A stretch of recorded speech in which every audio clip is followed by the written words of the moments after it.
All right. Hello.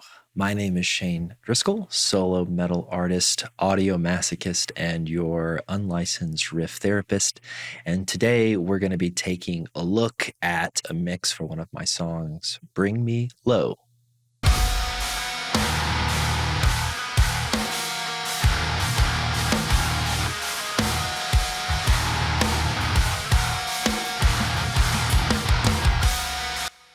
This was probably the third mix that I completed for this album, so I was well on my way to kind of having a format and had my mixing template set up. So I thought this would be a good song to dive in and kind of look at some of the techniques that I used when sculpting the vibe for this particular song.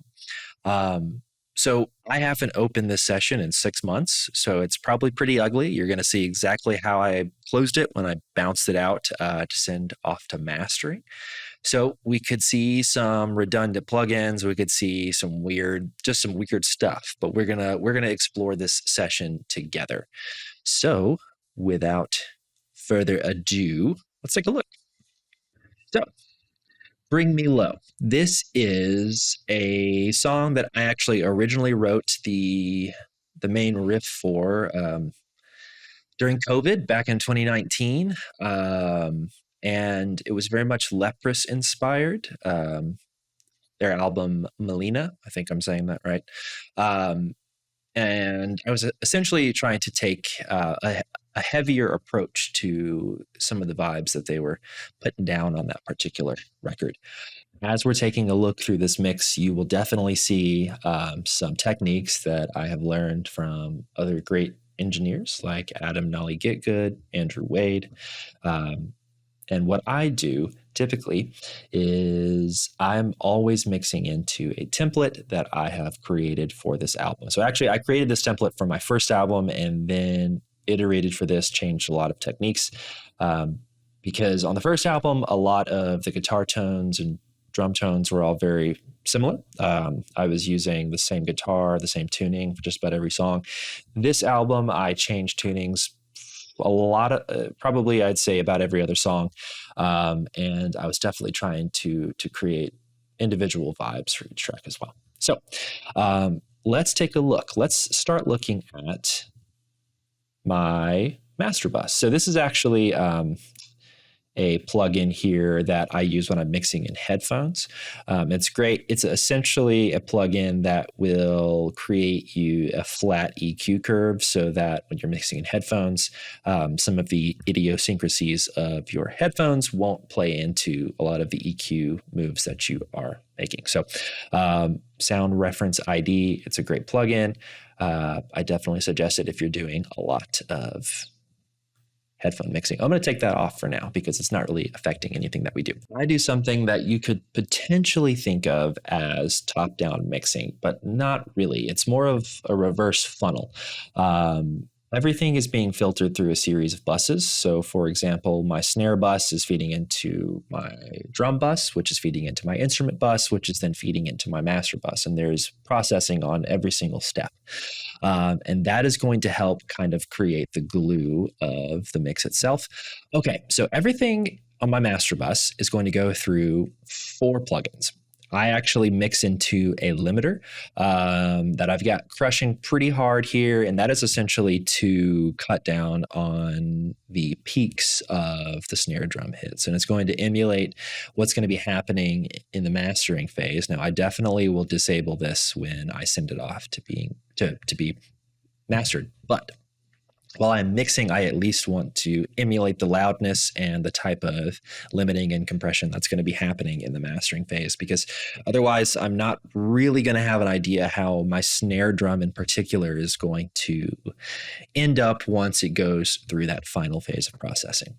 So, but first, everything is actually hitting a plugin called Gullfoss. And yes, I did steal this idea from Adam Nolly Gitgood. However, some of the parameters that I'm using here are a little bit different than what he does. So I'm attempting to essentially, these are kind of like rebalance. This is a rebalancing plugin, I guess. It's kind of doing some what you used to have to do with automation, but it's kind of changing the overall EQ of your master bus. So what I'll do is I'm going to play a section of this here, and then I'll kind of turn this off and on, and you can potentially hear what this is doing. And I'll mess with some of the parameters here. I don't really remember how I arrived at these particular numbers, but let's take a listen.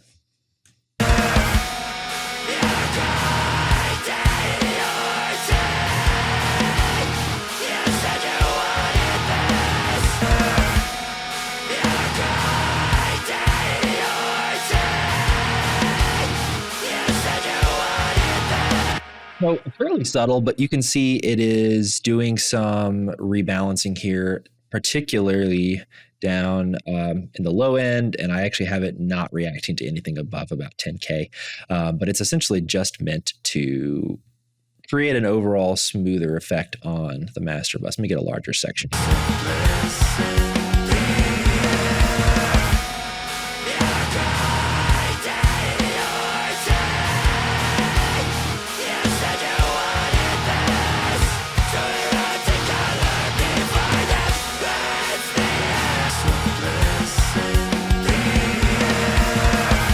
You can hear that gets a little bit extreme. I think that was actually at 26% here.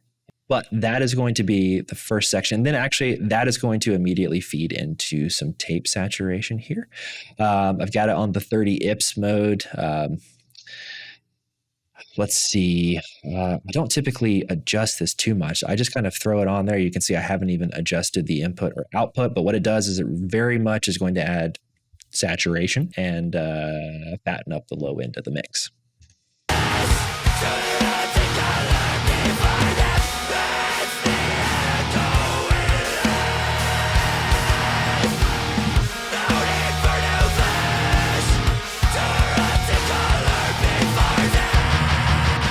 Here it adds a little bit of loudness there as well.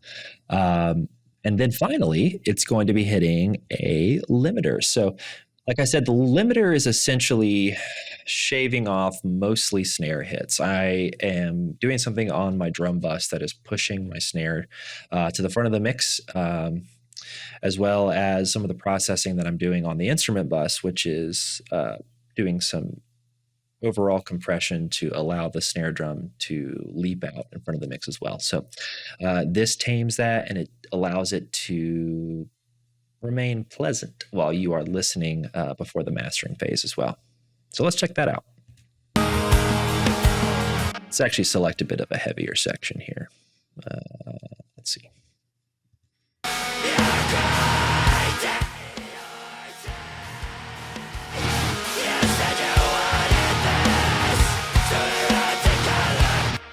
Really hard to tell because there's no gain matching on that currently, so it's just going to sound a lot quieter, but it is definitely focusing on the snare hits. You can see all of the gain reduction on that as well.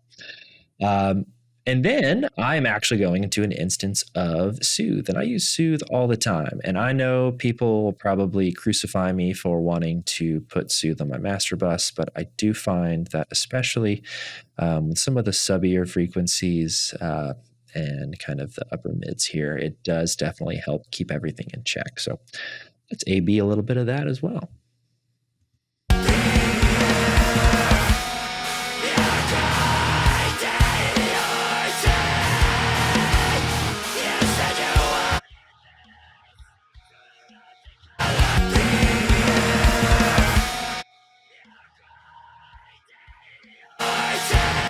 And that's typically how I like to use Soothe. I actually will throw it on and adjust it, but I'm mostly going to be listening in the Delta mode because I want to hear what it's actually removing. And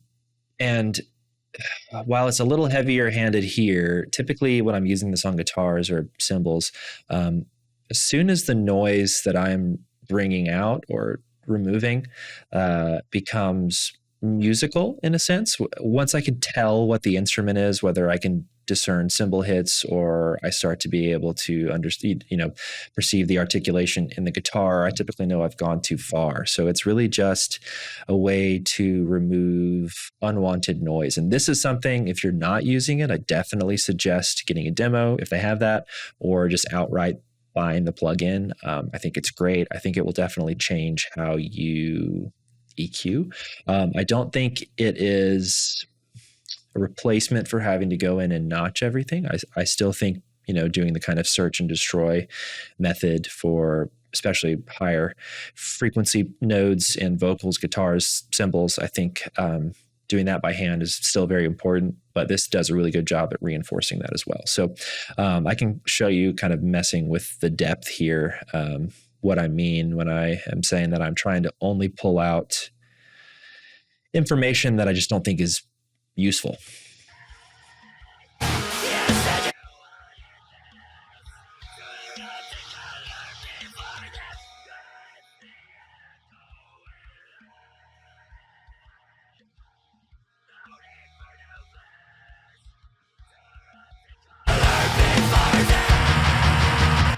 So on the master bus, since we're hearing every instrument, it's definitely harder to showcase that because you're hearing the entire song. So it is going to have a more musical feel than if you're doing like just guitars.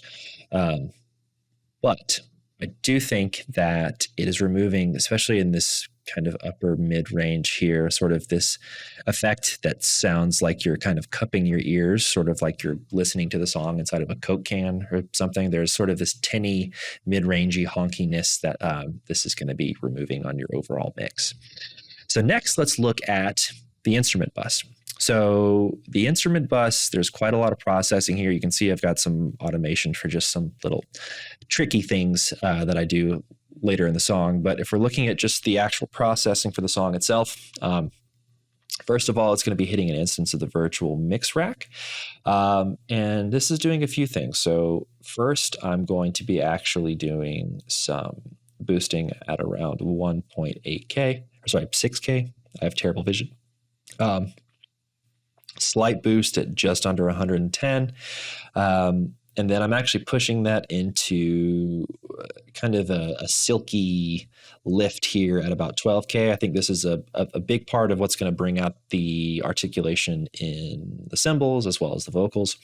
And then also a 60 hertz bump. And that is to just try to bring out some of that beefy thumpiness in the kick drum.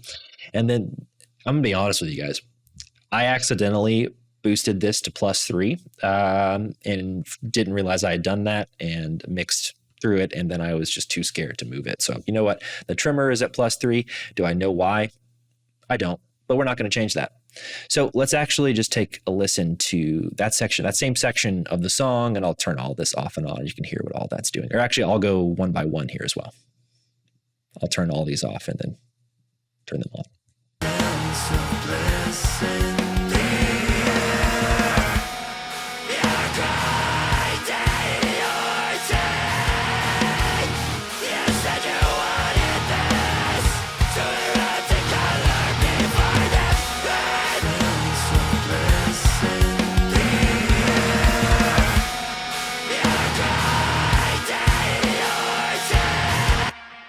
I think I do know what that's doing. I think it's actually, I wanted to push into these compressors a little bit harder. But yeah, so that's essentially just adding clarity, kind of roughly creating a little bit of low end and high end boost, just trying to kind of bring out both ends of the spectrum there.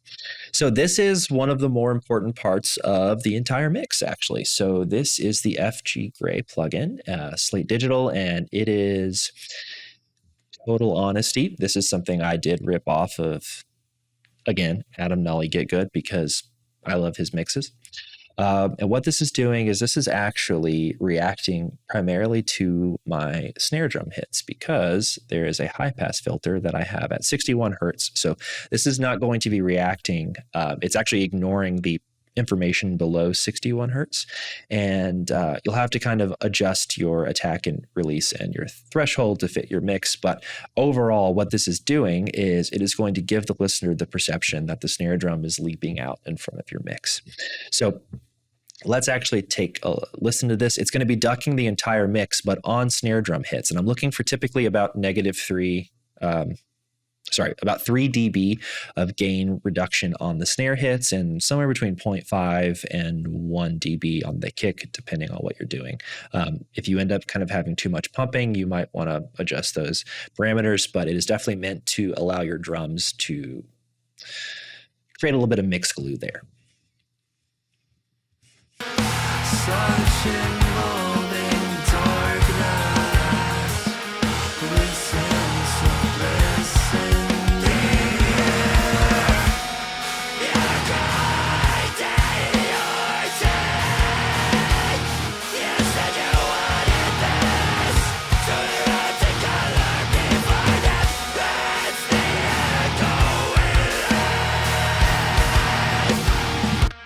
But to me, what that also does is there's a bit of a boxy characteristic to the snare drum without that level of compression. And this sort of, for lack of a better term, this like step compression that you're going to see where I am compressing on my snare bus, drum bus, and instrument bus.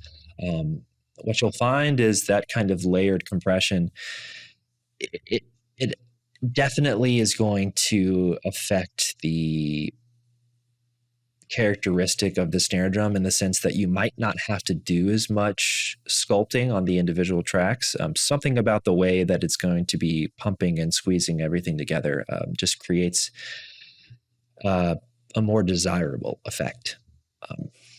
So after that, it's going into the FG red, and I adjust this differently for just about every song. This is essentially just creating mix glue, and you can really overdo it with this, but it is going to be adding just an extra layer of compression to my instrument bus. Keep in mind, I actually forgot to say, I suppose it goes without saying, but the instrument bus, the vocals are not being passed through this. This is only the instruments, as it says. So this is going to help everything feel like it's taking place in the same space. And a lot of the automation and this step compression, as I'm calling it, is to create mix glue. I want the ecosystem of the mix to feel like it is happening in the same dimension. There are tons of albums where it feels like parts of the instrumentation are taking place in different rooms or in like different universes. And I definitely want everything to feel cohesive. So all that rambling to say, let's check out the FG red here.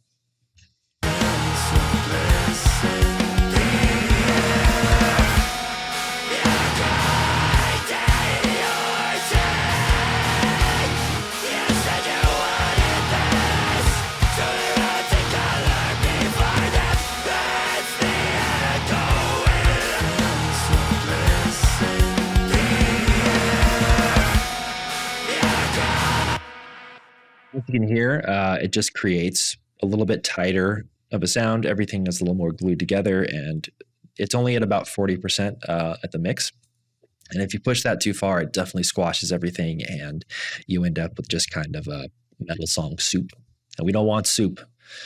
Soup is not good here. So yet another layer of soothe. You're like, Shane, how many layers of soothe are you going to have on this? There's going to be a lot. There's a lot of layers of soothe. I am not...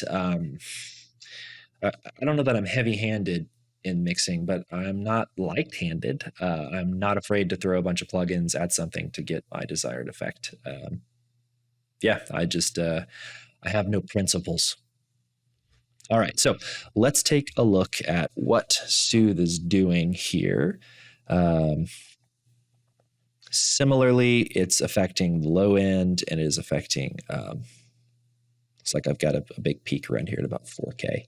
And I typically use the soft setting. I could try to come up with a reason why that is, but I just like how it sounds, which is all that matters. So let's take a listen to that same section here.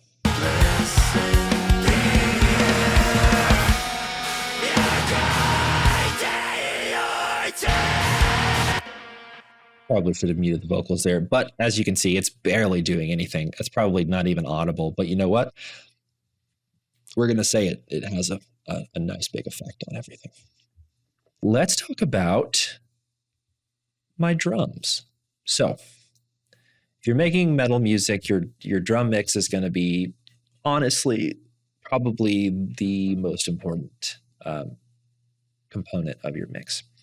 I think if you have a great drum sound, a lot of other things can kind of fall into place. And if your drums sound like garbage, then your family won't respect you. Let's actually start with the kick drum here. So I've got my kick in, and as you can see, I'm doing some pretty hefty EQing here. In my opinion, a lot of drums in the room when they're being played sound incredible. You know, if you're standing in a nice sounding live room and drums are being tracked, you're like, wow, the kick drum's hitting you in the chest. The snare drum's got a great pop. It feels really good. And you're like, wow, these drums are going to sound incredible. And then more often than not, in my experience, when you listen to those raw drum tones by themselves, you're still like, okay, cool.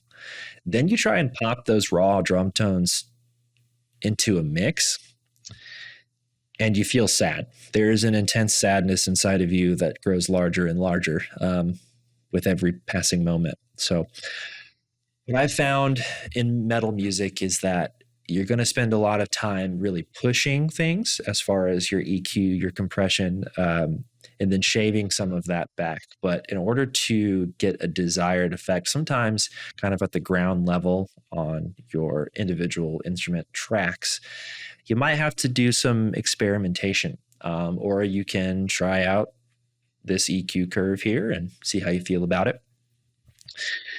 But there are a few different things that I'm trying to bring out in the characteristic of this drum here.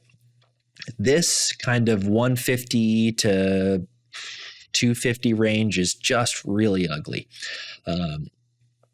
It is going to be brought out too much by your compressors most of the time. So I like to just eliminate it. I like to kind of get rid of this sort of honky, low, mid nightmare realm.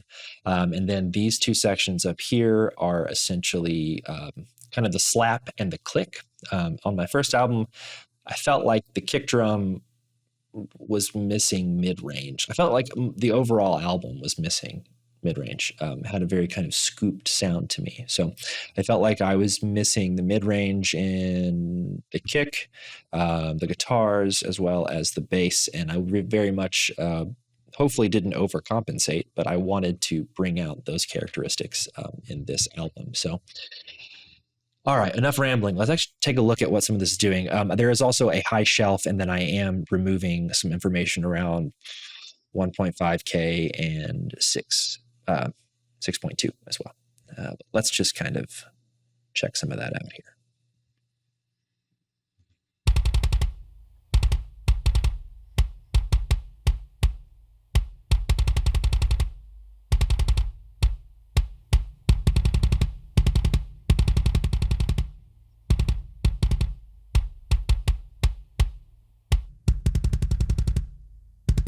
So there is the kick drum with no processing. I'll go through and kind of turn these off so you can hear what each band is doing.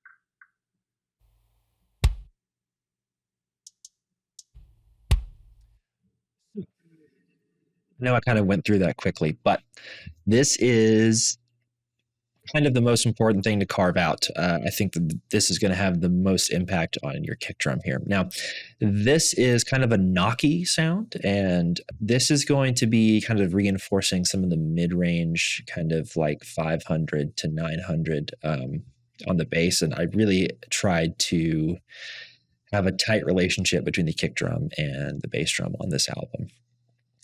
This 1.5 is just kind of a whistly frequency in this particular drum that I did not like. just didn't find that I needed that. And I was trying my best to stay away from some of the more death metal-y, clicky kind of typical kick drum sounds that you hear in metal. So I removed about around 6K. I'm going to take a listen to that.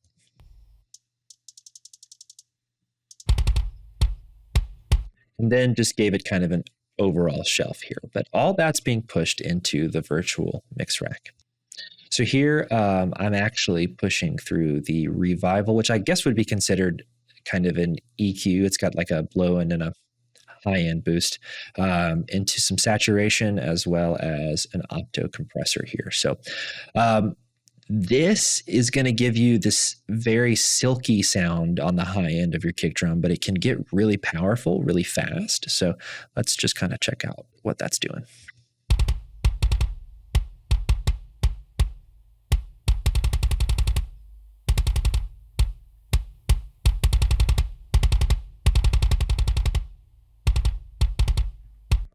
If I felt like I was kind of losing the kick drum in the mix, that definitely helped out bring out some of the aggression. This here is just some saturation to kind of fatten up some of the low end of the kick drum.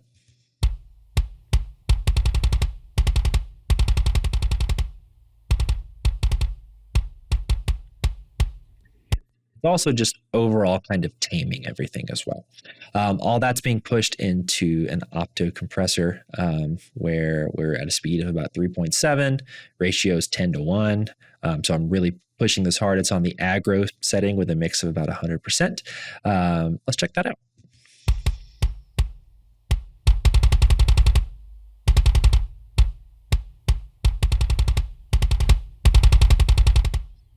As you can tell, that's doing a lot of heavy lifting there. That is probably the most important piece of that kick drum chain there. So let's actually kind of listen to the mix and turn on and off some of those different components here.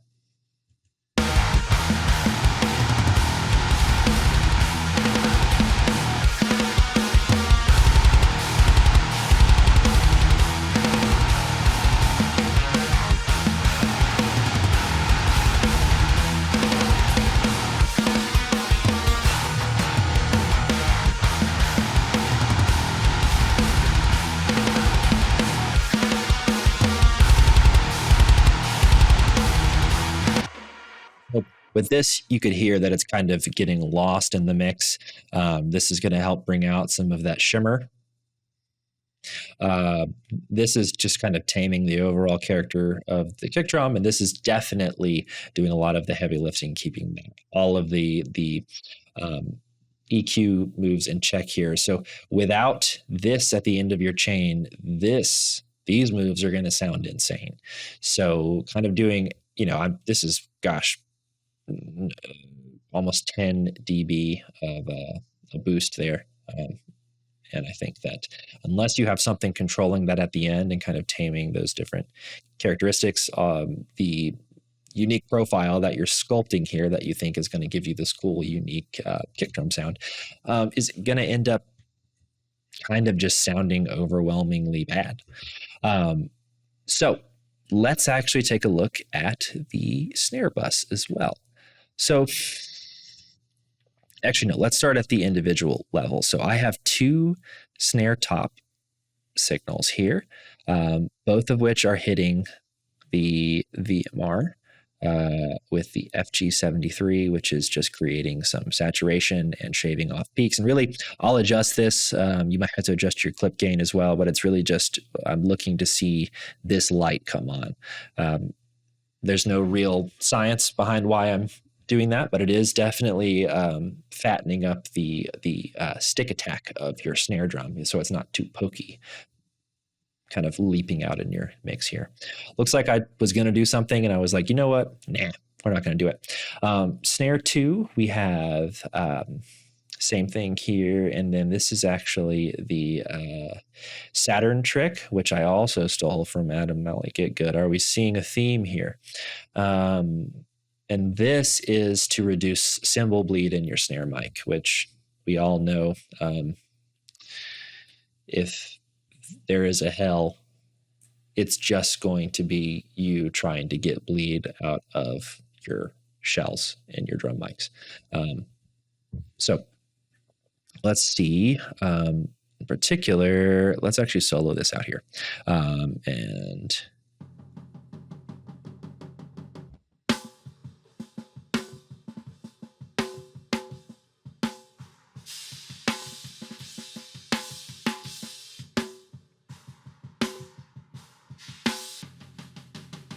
so, as you heard, this is doing some pretty heavy lifting here. And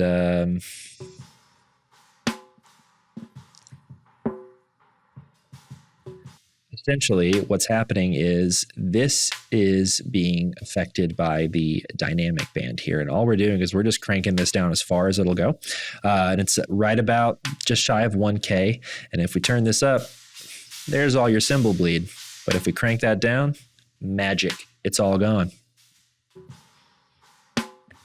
And you can kind of adjust this parameter here, but I don't find that this affects the overall character of the snare drum. But it is going to clean up the center of your mix where your vocals and bass and everything else is really needing to exist. You don't want cymbal bleed there. And some people say, they leave cymbal bleed in everything. I think it's genre dependent. But when you're dealing with a metal mix where you have so much distortion and so much just saturation, and there's a lot of frequencies competing for space, you definitely want to try to carve out anything that is unnecessary. And cymbal bleed in the snare drum, especially when it's going to be pushed into a compressor or multiple, you don't want to bring out those characteristics, because if you don't have either a gate or something taming that bleed, every time your snare drum is hit, the cymbals are just going to really leap out, and it's going to sound terrible. Lastly, this is just, which looks like, let's make this look. Ooh, buddy.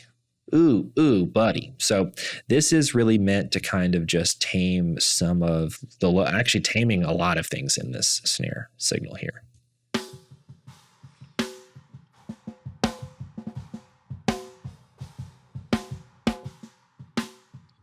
Most importantly, this is probably just this is going to be one of those kind of fundamental frequencies that's really ringing out. And actually in the other snare top mic that I didn't really affect, I left all this in. But in this one, I just found it to be overwhelming. Some other small nodes in the snare drum that I notched out here. Let's see.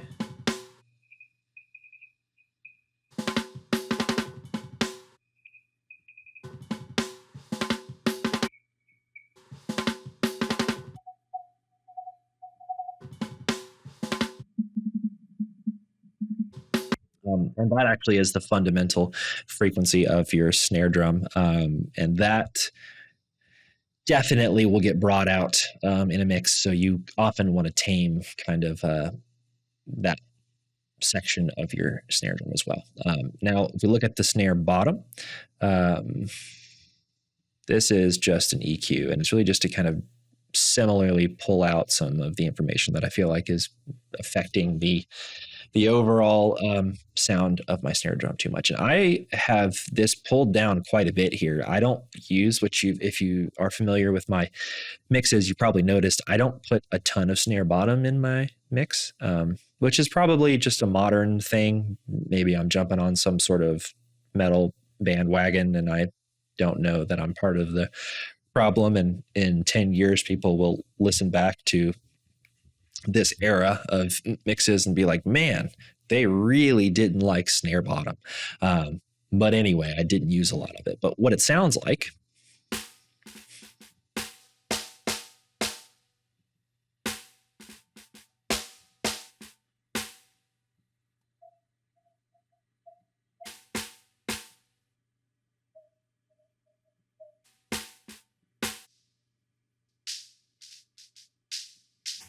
So I'm notching out some unwanted frequencies, pulling out a little bit of 550, and then kind of the ratty snare drum sound at around 5K. Well, this is kind of a sweeping reduction there. What I did notice is listening to this, if you've ever played the video game Valheim and you are in the mountain biome and you're using whatever the item is that helps you look for silver, I feel like this is like the exact frequency.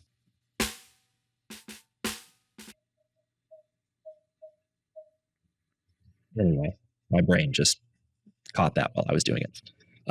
All right, so let's take a look at the actual snare bus itself here. So the snare bus has got a lot of processing on it. We've got 2 phases of EQ, virtual mix rack with compressor, as well as just some high-end lift, and then eventually into a limiter.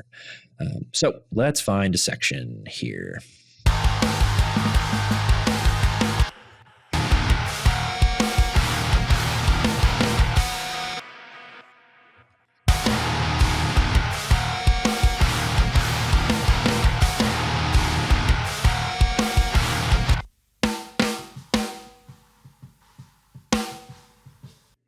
All right. So let's take a look at this. So I am a big fan of boosting the low end, which kind of gives you the impact, kind of the roundness of your snare drum, and immediately scooping out information above that. So what this does is just very much kind of making your snare drum sound a lot fatter. And then these are all just moves that I would have made to kind of reduce kind of the mid-range of the drum itself, and then a very slight high-end boost as well. So we can just kind of check out what this does off and on.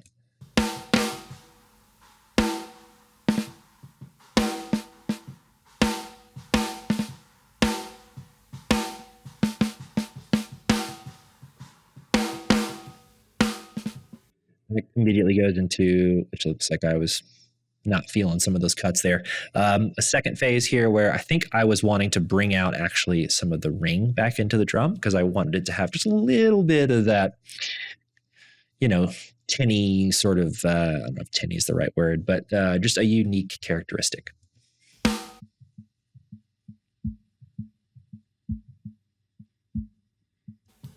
And that is just to, again, kind of boost one of the low end frequencies in the snare drum there. Lastly, we have the FG VCA compressor here. We're at a ratio of 4:1. Threshold's about -43. We've got an attack of 5 and a release of 2. Mixes all the way up. We're on circuit 1. And this is my main snare drum compressor here. And typically I'm aiming for, well, I'm going to say this and we're going to look and be totally different. Somewhere between 7 to 10 dB of reduction.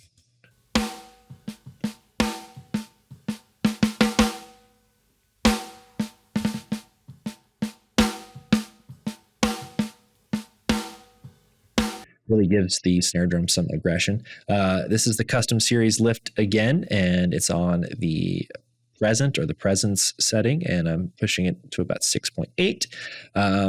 Let's take a look what that's doing.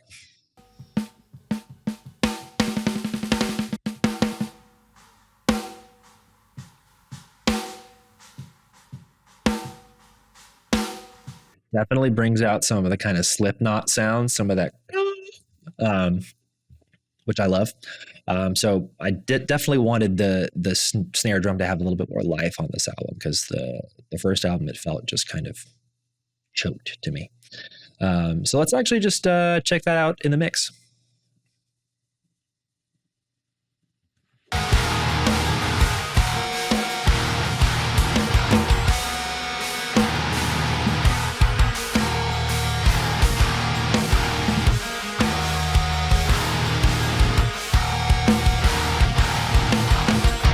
You can hear that definitely brings the snare drum to life. And last but not least, we are crushing this guy here. And when I turn this off and on, you'll hear a big difference.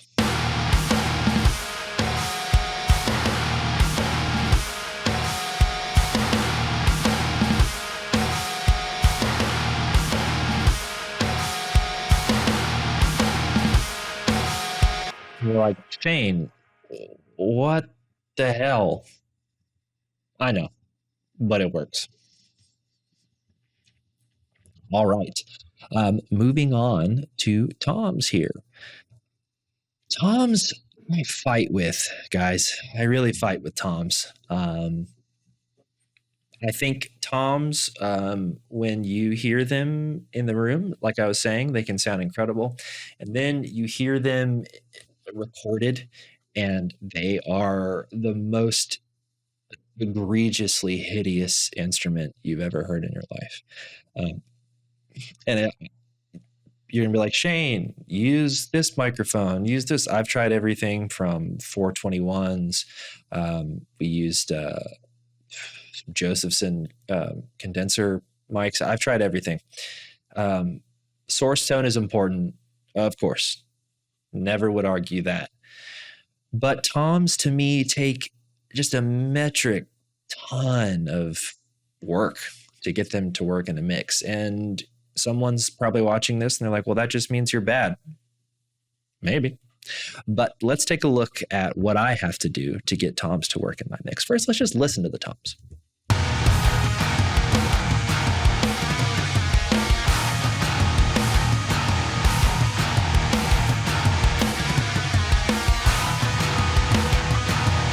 I feel like they sound pretty good. I'm really happy with the end result here.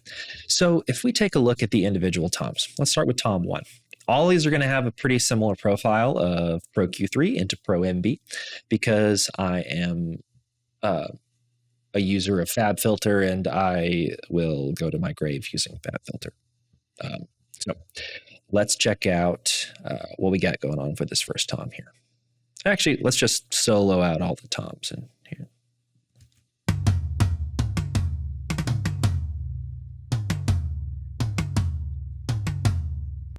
That sound like toms. Nice. All right, so, whoa, Shane, what are you doing? This stuff sucks. I don't know what to tell you. All right, so let's take a listen to what this EQ is doing.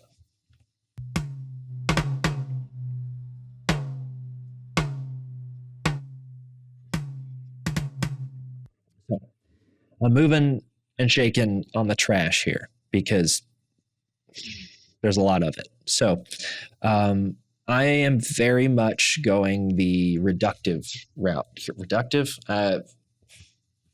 I'm carving things out. So let's check out certain sections of this here.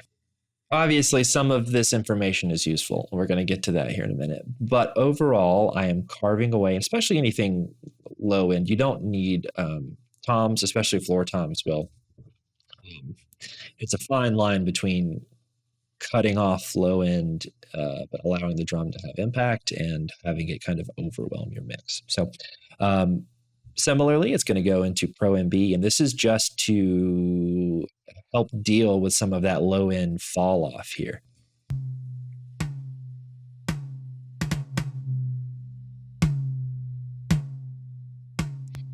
So you hear how much more the low end of the tom is kind of sticking around after the impact, which you want some of, but you don't want it to be, having a huge tail and really kind of affecting your mix. So the other toms are going to follow a similar format, a lot of cutting into the Pro MB here. And, I won't rob you of the chance to hear what this sounds like.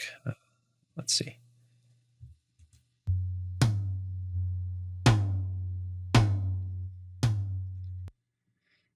I want that nice buoyant kind of bouncy feeling where without this level of EQ sculpting, it kind of ends up sounding very boxy.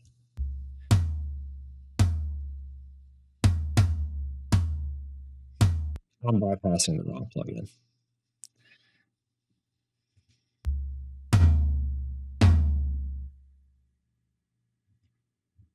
I do that.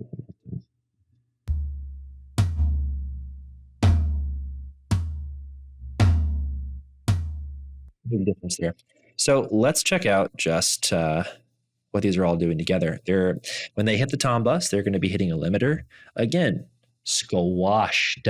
I've squashed it.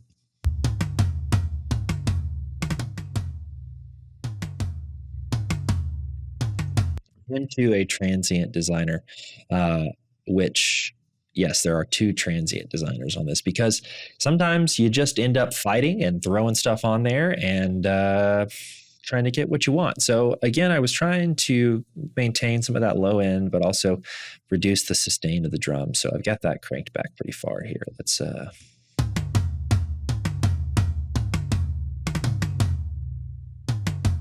relatively subtle. My overall tom EQ, very much important here. I wanted it to hit the limiter and the transient designer first, though. So let's take a listen to this.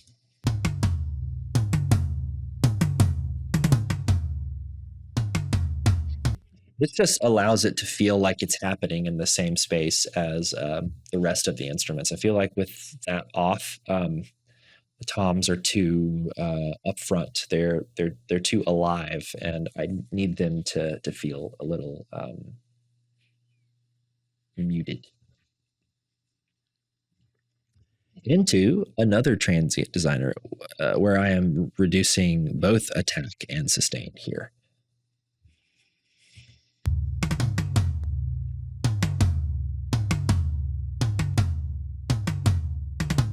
And finally, into another Pro MB. And yes, this tom processing is pretty ugly, but it is how I achieved the overall sound here. And really, a lot of the time when I'm doing this, it's not like I'm making necessarily calculated moves. I am just fighting with something that I'm perceiving as overwhelming the mix or being not enough. And I am throwing whatever I can at it. So here, let's check out what this is doing. Looks like it's going to be reacting to a lot of stuff.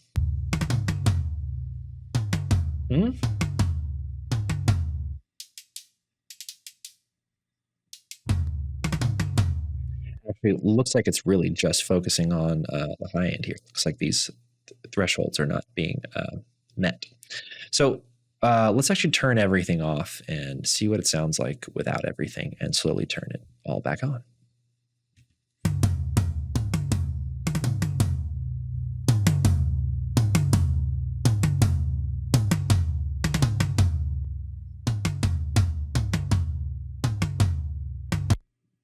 Now let's do that in the mix itself.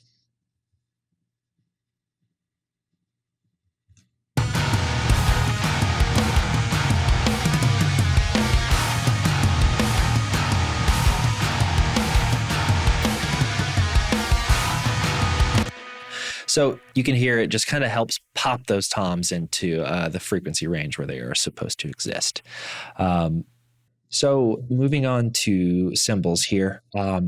There's no hard and fast rule for EQing, Chinas or rides that I know of, at least. I mean, cymbals are going to vary in dryness. I don't think I could give you a single EQ curve that would work on just about any cymbal. But what I do is I treat my cymbals essentially as just cymbal microphones. So I'm not looking for any shell or snare, kick information out of that. Some people use it. That's great. I am cutting out most of that information here. So anything below about 350 hertz,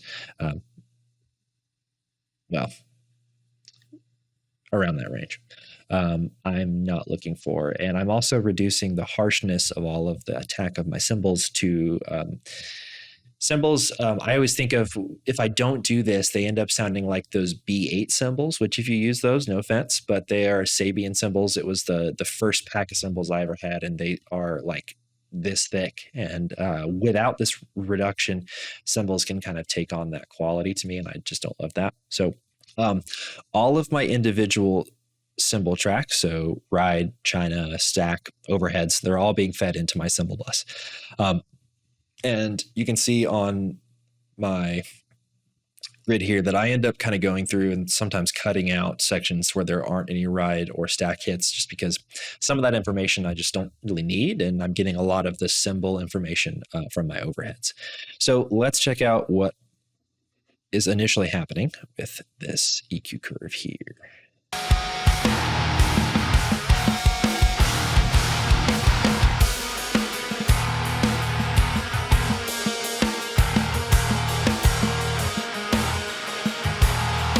So it's doing quite a lot of taming. And this is kind of a ride heavy section.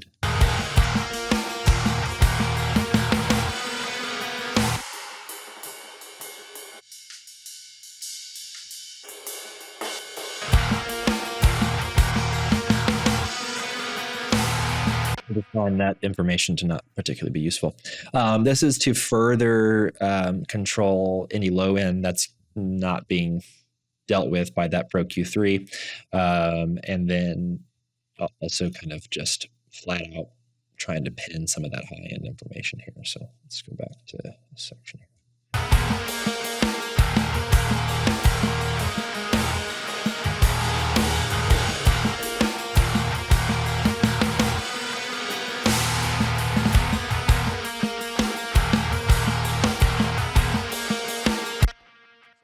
Definitely big on trying to tame my cymbals. So I went through and found some frequencies here. Like I said, they're going to be different for just about every configuration of cymbals that you use, but just some notches that I felt like needed to be dealt with here. So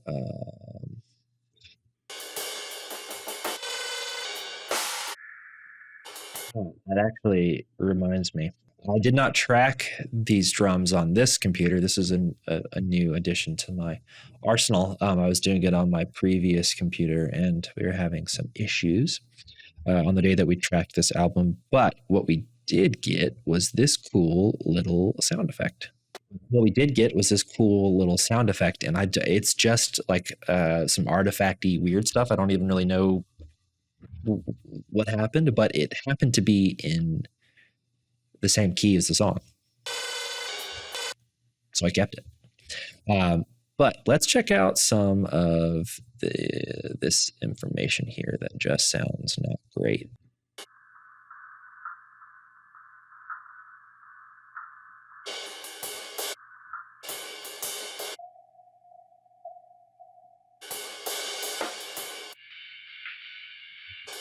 Overall, just some trashy information that I did not feel like was needed in the cymbal mix. And then, of course, soothe. This is very important to help reduce some of the harshness of the high end of the cymbals.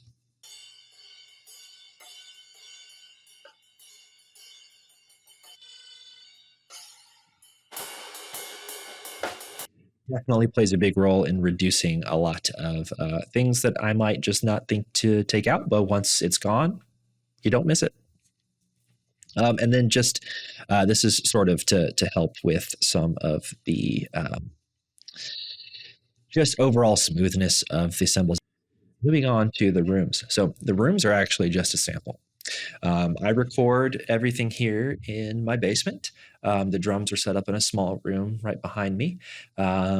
And when my brother and I tracked the drums, we attempted to set kind of a room mic up in the control room here, but it just wasn't quite working. So I actually ended up using GGD room samples. So, and they are just the shells. I'm just looking to bring out the aggression of the close mics and create an atmosphere here. So let's check out these room samples.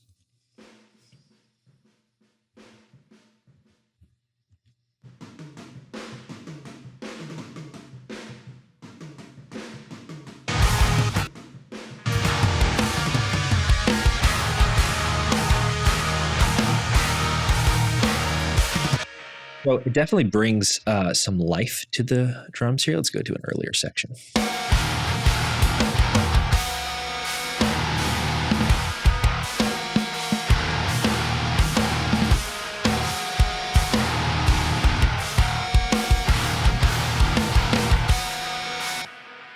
If we're looking at what's actually happening here, I have a transient designer here, reducing the attack, boosting the sustain, and then this is really just meant to sculpt two different levels here. This is just probably a frequency that I did not enjoy.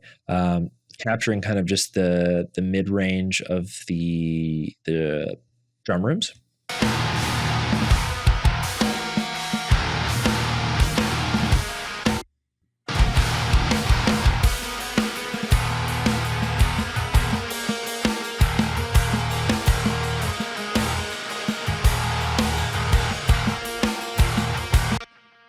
And then finally, an instance of smash and grab here. And this is in the grab mode, and the mix is not all the way up, about 25% on the room setting, and just kind of adjusted to add just a little bit more aggression.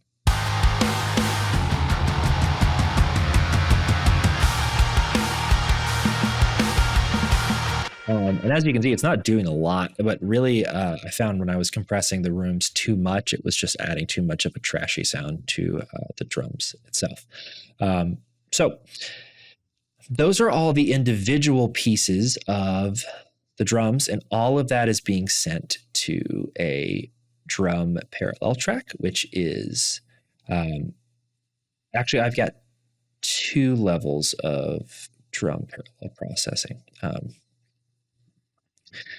One of which is a little heavier. Well, actually, we're unlocking. I don't know that I realized I did this. Okay, I do know what I did. So I initially tried placing this just kind of in sequence here, but with the mix removed. And I found that it was really creating, I'm changing the amount here, really creating just like an overwhelming tinniness to the drums themselves. So I found it hard to place them in the mix with this being in sequence. So I have two versions of this actually, and there is a high pass filter and it is focusing primarily on the mid range here. But the settings are an input of 7.20, attack at 790, 2.6, and 500. Ooh, 505 with a ratio of 20 to 1. So pretty heavy handed. And let's turn this off and on.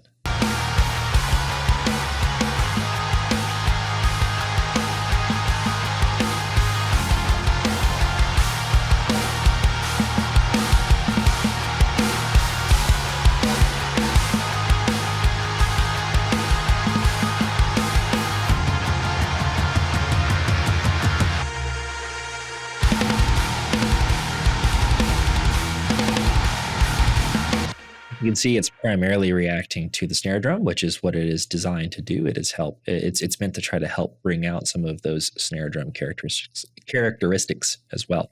But on the parallel drum track, I was initially trying to do it with smash and grab, didn't like the results, so I threw on a far heavier handed version here as well.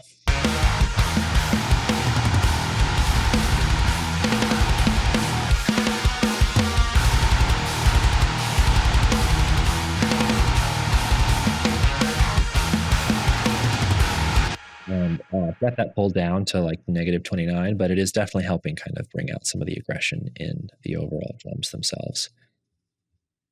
Let's look at the rhythm guitars. So initially here we have rhythm 1 and then rhythm 2, slightly different tones.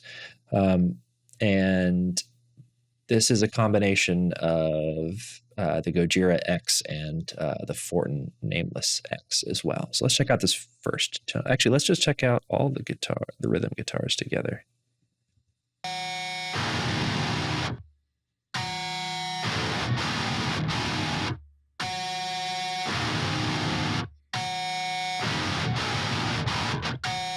Here. So this is going into Pro MB, which is meant to help with some of the low end, especially on chugs. We don't want that low end to bloom too hard.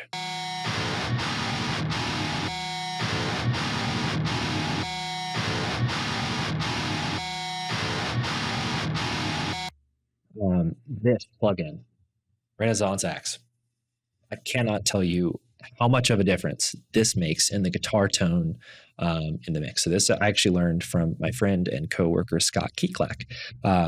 He was telling me about an album or a song that he was working on, and he had thrown this on there, and it really helped bring the guitars to the front of the mix. And I was having trouble accomplishing that with my own mix here.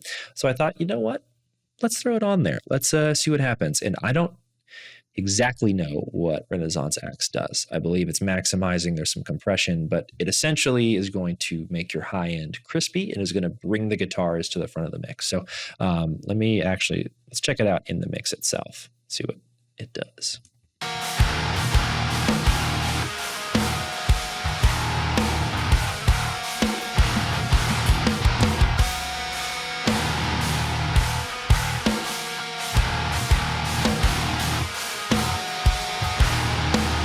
So obviously it's affecting loudness there too, but it is definitely bringing the guitars to the front of the mix.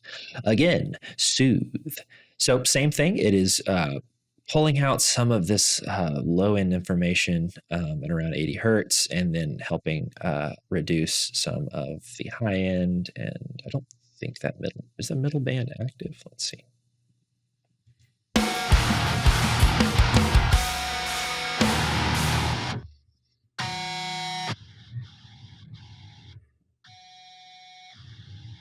So this here to me always sounds like you're putting like a shell over your ears at the ocean, and you're hearing the waves and the low end of the waves crash. And in a mix, I find that distracting, especially when I'm pushing guitars. Well, like we'll see here in a minute, to the outside of the mix. I don't really want all that low end information.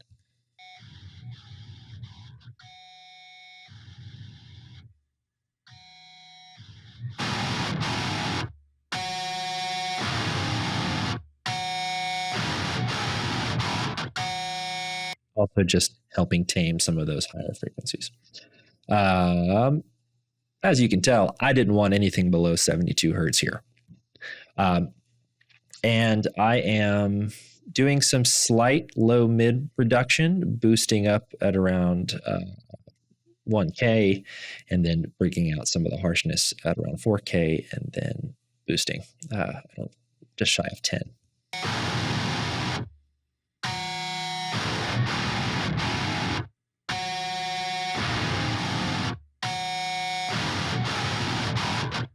So what stands out the most to me is actually this band here. When I turn that off and on, you can hear kind of the scratchiness, the kind of rattle of the strings comes out much more with this band here.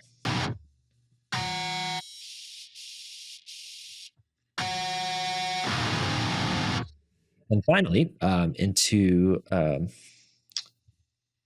ozone here, which is essentially just pushing signal to the outside of the speakers. And this helps differentiate the high end of your cymbals, especially if you have a big wide drum mix, from the high end of your guitars. So I will sometimes, which I may have done on this mix actually, pull the drum bus slightly in, maybe to like 95%, instead of 100% out. And then I'm pushing the guitars out very wide to create that frequency space there, because I want the mix to be very wide, but I don't want the high end of the cymbals and the guitars to be competing for space. So basically, I'm pushing kind of hard on these bands 144 to 929 and then to 4.2K. And I'm pushing them not so much the high end, but kind of the mid range of the guitar. I wanted to be out towards the sides of the speakers.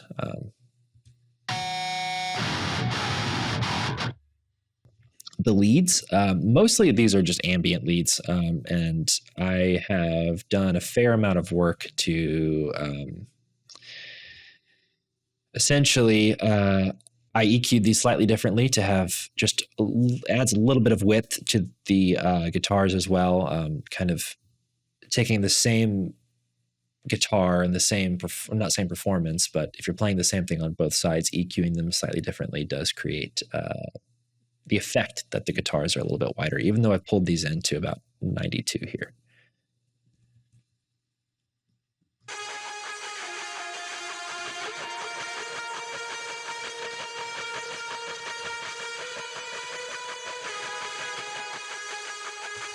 Don't want a lot of low end in your leads, especially if they are primarily ambient. And then I'm kind of pushing the mid range here to help that have a bit of a frequency differentiation from the rhythm guitars as well.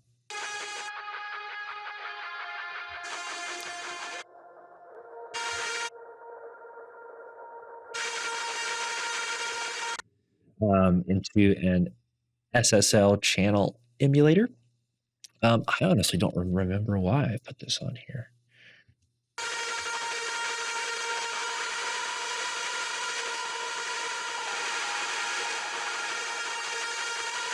To be honest, it's not really doing that much, but sometimes I'll even just throw these on here even just putting a plugin in sequence can affect how it sounds.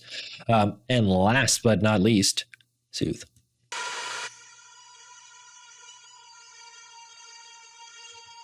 yucky information that I don't want. And these are also meant to be kind of like thal leads, for lack of a better term.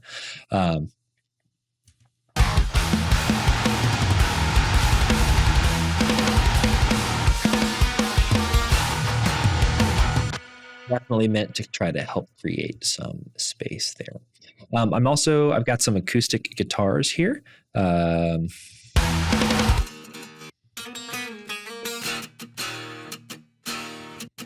And I love layering acoustic guitars with rhythm guitars. Something that I know has been around forever, but kind of was illuminated to me. The Contortionist had an EP that came out in 2019. Most of the songs on there had acoustic guitar layered in. And I remember thinking, I'm going to steal that. And so I did. And essentially, I have a hard time with finding a way to make those sit in the mix as I would like them to. So I don't remember the rhyme or reason that I did some of these EQ moves.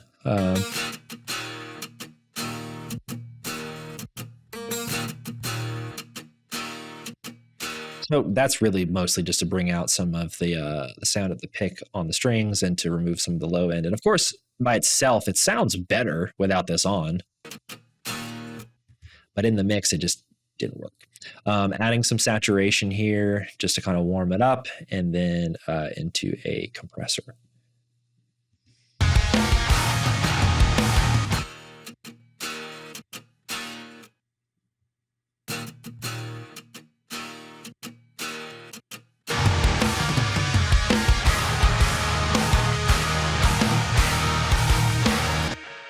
I've got that going on throughout a lot of the song.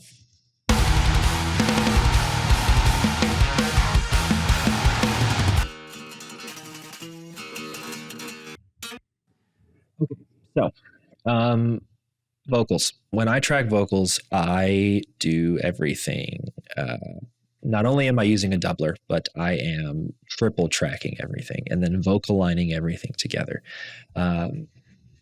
I started doing this on the first album when I was trying to achieve, as you probably know, I am a big Joe Duplantier fan from Gojira. I think he's got just the most unique vocal performance in metal, and I wanted to emulate some of that in my own music. So the pitch scream is a combination of a few things. It is the main vocal, 2 additional layers that are panned about 65% out. And then I'm also layering that with quite a bit of clean singing as well. But if we're talking about the main vocal, I've printed down a de-esser as well as a doubler. I don't think the Gojira was actually active here, but I've printed those down because they were just eating up too much info there and causing some delay. So the delay compensation because of the isotope vocal doubler was going nuts. Haven't really experienced that with any other plugins, but had to commit it. So I found kind of a rough setting that I liked, committed it down, and then let's actually check out how these sound together. Your great you said you wanted this to erupt in color before death. That's the echo we left. So, as you can hear, these are actually lower octaves, I guess, of the main vocal. And something that happens when I vocal line screams, and there are things you can do to avoid this, but it kind of creates this artifacty kind of guttural sound.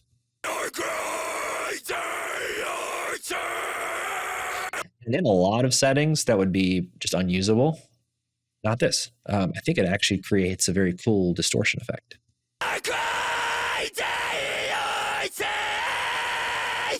You said you wanted this. You can't really discern what's happening there either, as far as the artifacts. So this is actually just a vocal EQ that I have used on every single one of my main vocals for the last few years. This works for my voice period. Let's just A/B it.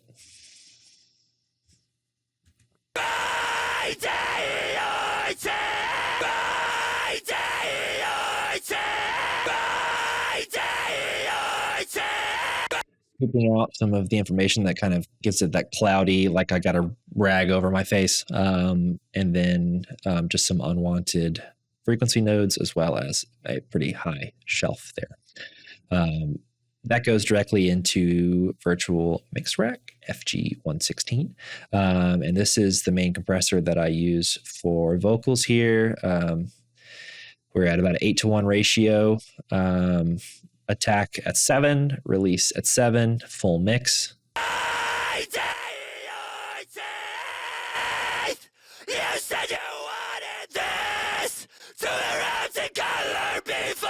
It just really helps keep everything feeling pretty penned.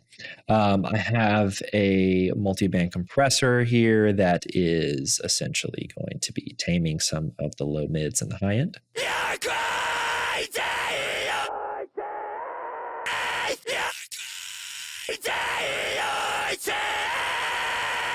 Lots of subtle moves that add up to kind of create the overall effect. Decapitator. This is a huge part of the pitch scream. I just find that the E setting, the E style, I don't really know what it is, but it ends up being the most desirable effect here. Drive is at about 3, punishes off, Shane scream. Low cut at around, I honestly don't know. I don't really ever look at the numbers here. I just kind of tweak until it feels right. Mix is not all the way up, but let's see what that sounds like.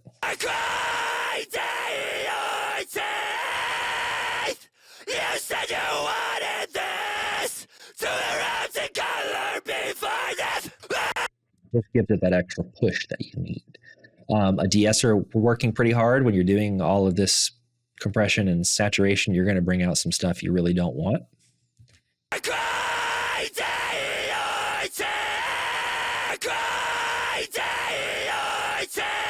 see if we can find an actual S. There we go. Let's see what that sounds like.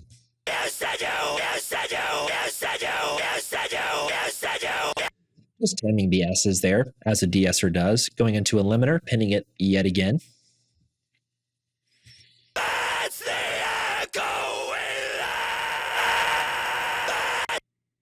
You heard some automation over here.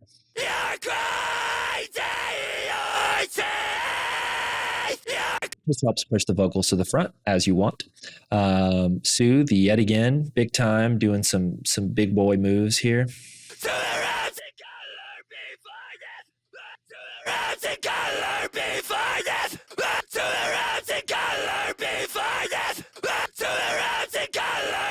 Mostly mid-range information that I'm looking to get rid of. Going into Goldfoss, which this is just like I have on the master bus. It's rebalancing.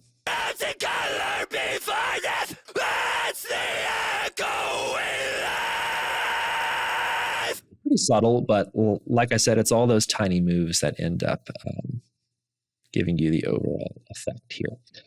So I'm big into layering vocals. A lot of this stuff is the same that we just saw for the pitched 2 bus, but it adds just some extra fun.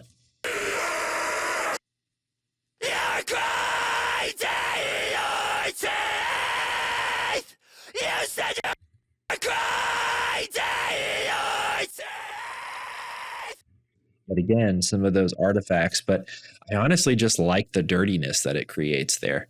Lots of layers down here as well. De-essers on everything because I'm a maniac.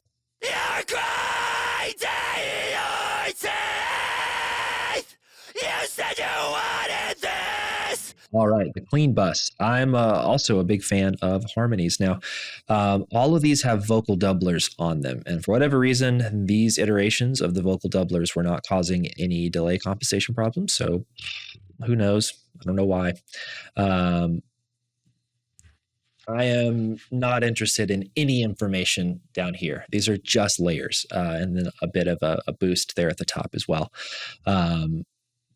into the compressor. This is actually 12-1. I'm pushing this a little bit harder just because there's a lot of variance between the takes and the registers, and I just wanted to glue all those together. Pro MB, yet again, doing the same thing, and Soothe.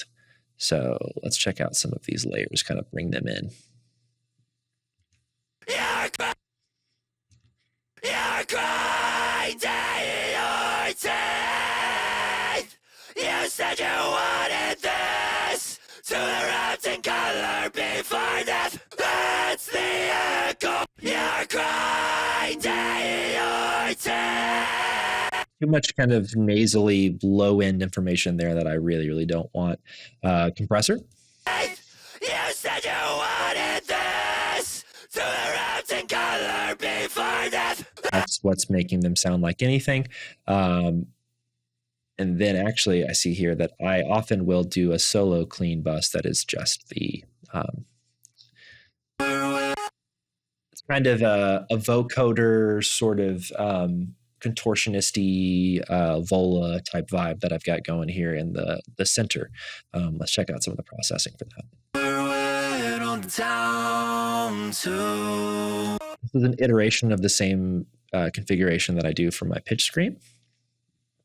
Yet again, 12-1, same processes on a lot of this stuff. The marrow of despair. All that's going to a vocal verb and a vocal. Actually, I'm double sending this. That wasn't intentional, but you know what? It's in the mix. I'm doing the same thing here. I think I meant to actually have that going to a vocal delay and a vocal verb, but it looks like I just sent it twice to the vocal verb. It's in the mix. There you have it. Let's actually find that up here. Yeah. Such involving talk. So I'm using Pro R for that. Darkness with sense of bliss in the air. With sense of bliss in the air. You're grinding. Here, let's bring in the vocal delay as well. Such involving darkness with sense of bliss in the air. Such involving. So with the pitch scream, I find it important to layer in those harmonies. Mostly, I started doing it because I just wasn't confident. I felt like I needed a lot of layers to make my vocals pop. But then it just ended up being something I really enjoyed to hear. So when you put all those things together, it creates this huge wall of sound that you have to make sure you're carving out all the appropriate spots and the stereo field and the frequency ranges. But when you get it right, it sounds cool.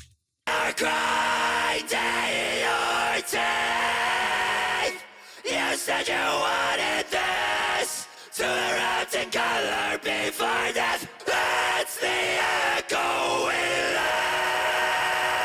live. It's a nice big sound. My bass, so for the bass for this song, I have two tracks that are slightly, for both for the bass and guitar. I actually dial in those tones in a separate section where I have a master bus that has the same processing so that I'm hearing it through the same kind of EQ lens. But I will create the guitar and bass tones in a different session and then bring them in because I don't want to I don't want the plugins open in my mixing session. I don't want to have to think about moving microphone placement or changing distortion or any of that. I want that all to be done. So when I come to mixing, I'm really just focusing on placing that sound into the mix itself. So when I'm putting it in the mix, I'm using this almost like track spacer, Soothe. That is, so when I have my bass track playing, I have this side chained to my kick drum so that it is creating a little bit of space here for the bloom of the kick drum to live.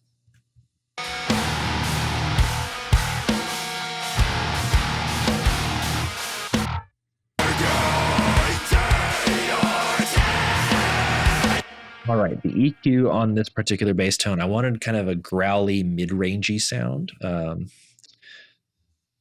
So scooping out low mids, boosting at about 100 hertz, and then just kind of giving some more sculpting to the higher end there. The 1K range really helps it blend with the guitar tone.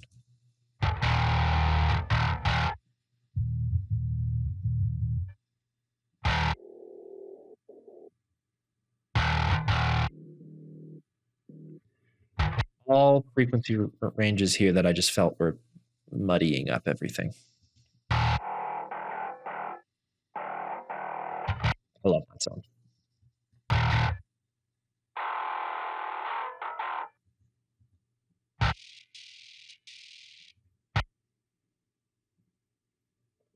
All that's being pushed to a limiter just to kind of help smooth out the overall level of the bass.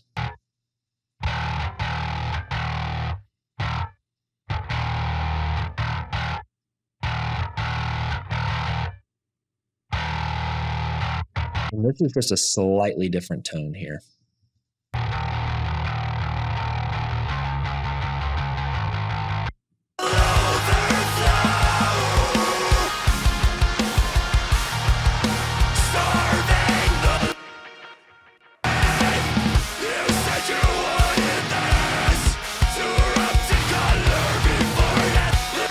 As you can see, that creates a nice big portion of the mix here, which I was kind of criminally not allowing to exist in the first album.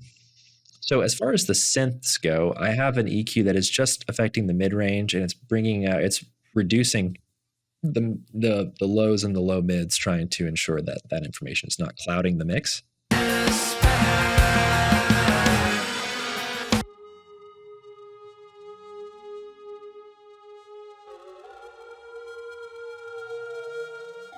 Probably pretty hard to hear, but it just adds some extra clarity. And of course, you have some individual processing. This is all going to be very specific to whatever your synth is.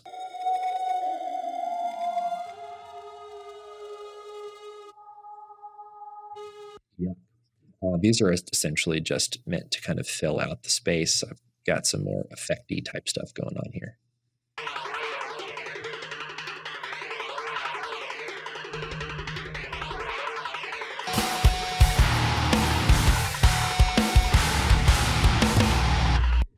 So overall, my goal when I am creating these mixes is to, number one, create a wide mix, but also I want it to feel like everything is sort of suspended and reacting to each other. So everything is on like ropes or chains, and with the step compression and some of the side chaining and the automation and kind of the rebalancing plugins, everything is reacting constantly. So plugins like Gullfoss, Soothe, they are doing things that you used to have to do by hand through automation, but now it is all kind of happening for you. But that's not to say that you don't still need to automate. As you can see, I've got tons of things happening here to help the song feel fluid, and that is really what is going to elevate your mix as well, is the automation.